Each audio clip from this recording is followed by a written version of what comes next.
Okay, so next up, I'm going to run through the process of how to get your character to collect items. But first, before I do so, just going to show you a useful trick called making a prefab.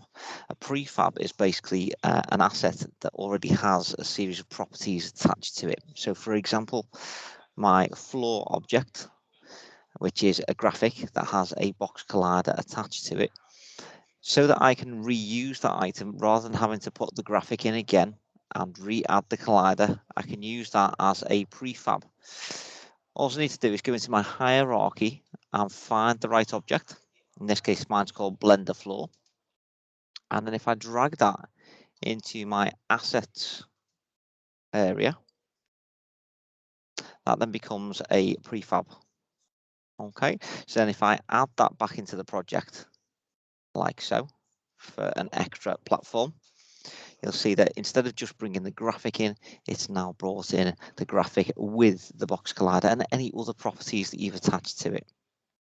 Okay, so next up, I'm going to be adding in some items to be collected. So the item that I want to collect is the screw item, which is ginormous at the moment. So I'm just going to reduce the size of that using the scale options. Okay, so reduce the size of that, move it about so it's somewhere that can be collected. Okay, so what I'm going to need to do here is I'm going to need to add a collider to this object. And in this case, I will add a polygon collider. Okay, that's all I need to add to this object. I don't need it to be affected by gravity. I don't want it to move about while it's on the screen. I just want it to be exactly where I've placed it in my level.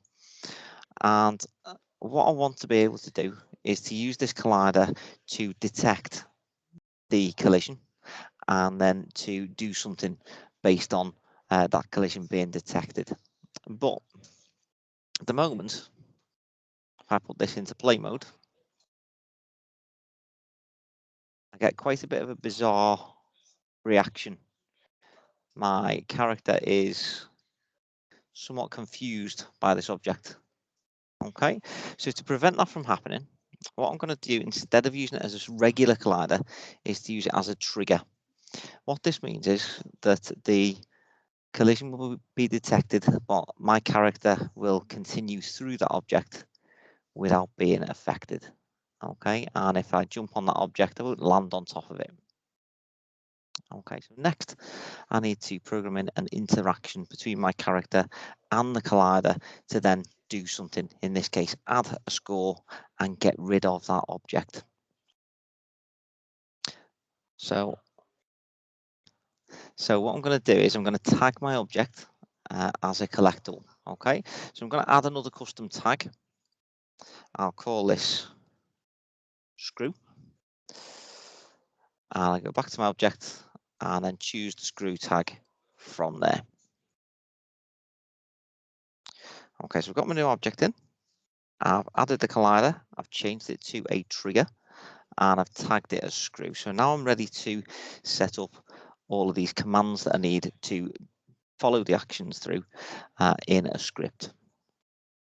Now, to separate out some of my coding, what I'm actually going to do is I'm going to add a new script. And I'm going to call this one Buggy Collide.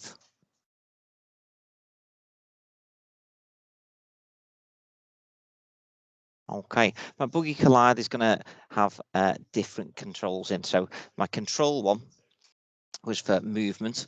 My collide one is going to be to detect collisions and do things with that. So I'll open that script up. And it's opened up in Visual Studio for me.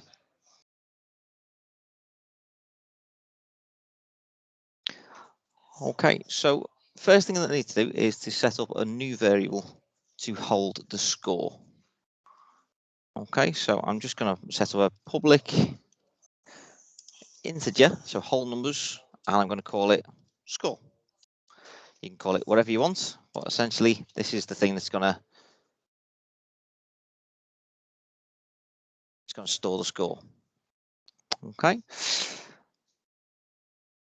Now, in terms of what I'm going to do with this score, okay, I'm going to actually get a new method in. And it's like the on collision enter, but I'm going to use it on trigger enter. On trigger enter 2D. So when that is detected that a trigger has been collided with, then it's going to check what's going on. In this case, if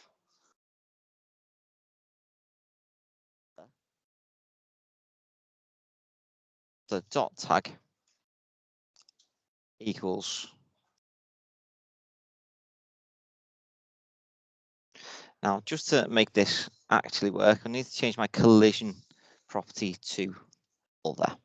So this is basically saying if you detect a trigger collision with anything other than the object that this script is attached to, then do these actions. Okay, so if my other tag is screw, then what I want that to do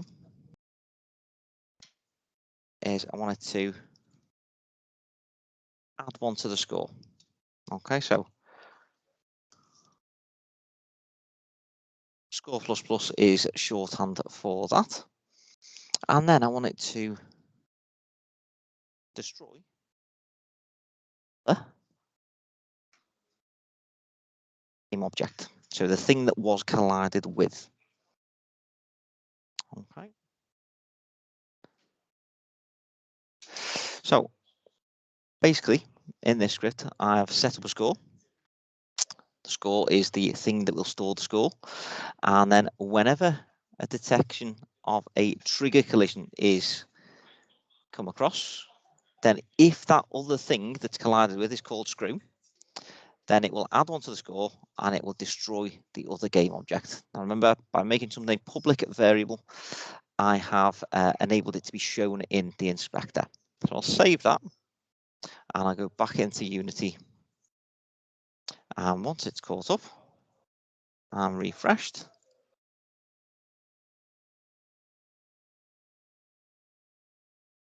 we should now see that score is something that has appeared in my collision script in the inspector. So rather than popping this on screen for the time being, I'm just going to track this in the inspector. So I should now be able to start the game and a score of 1 has been added and the screw has disappeared. So next, what I can do is I can take that object called screw, I can bring it down, make it into a prefab because I've added the properties to it. And I can then take it from the asset area and I can add it to my area of play in different places for my character to collect. And I can then check by putting it back in play mode that my score is working. So for now, I've got a score of 1, 2, 3, 4. Okay, success.